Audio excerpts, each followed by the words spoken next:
Ruto regime will bring impactful changes. Owalo, Deputy Secretary General in charge of policy and strategy in Kenya Kwanza, Eliud Owalo, has asked Kenyans to expect radical changes in the new administration. In an interview with Space FM on Wednesday, the economics said Ruto's administration will bring transformative and changes and work with stakeholders and the private sectors to fulfill promises made.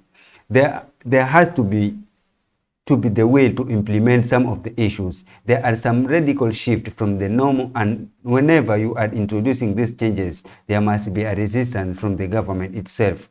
You need to have a transformative leadership to see this through, he said. Owalo said committees failed due to bad leadership, frustration, the great promises of affordable housing. In describing the blueprint to which the new administration is said to use to realize its promises, Owalo said interventions are underway to repeal the narrative and trickle-down economic model by their bottom-up economic model for equitable distribution of the resources.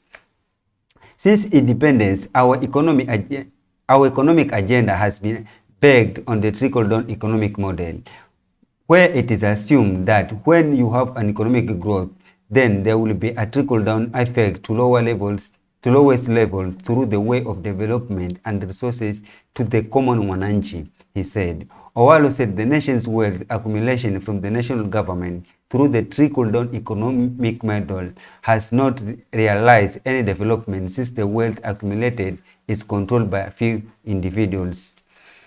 The changes we have had is that of the growth. All that national wealth ends up in the hands of the few people. 84% hustlers, middle class, constitution of 80%, while 5% controlling the resources of the economy, he said. He said there is a need of a paradigm shift to ensure government priorities are made in the right formation to grow the economic and ensure equitable resources distribution to every part of the country.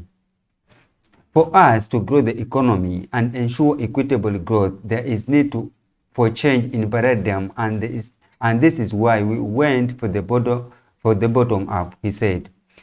He said Ruto's 100 days in office will focus on delivering on the 4 thematic campaign areas. They are reduced cost of living through agriculture, construction of affordable houses, re-engineering of NHIF, and automatic funds to independent institutions.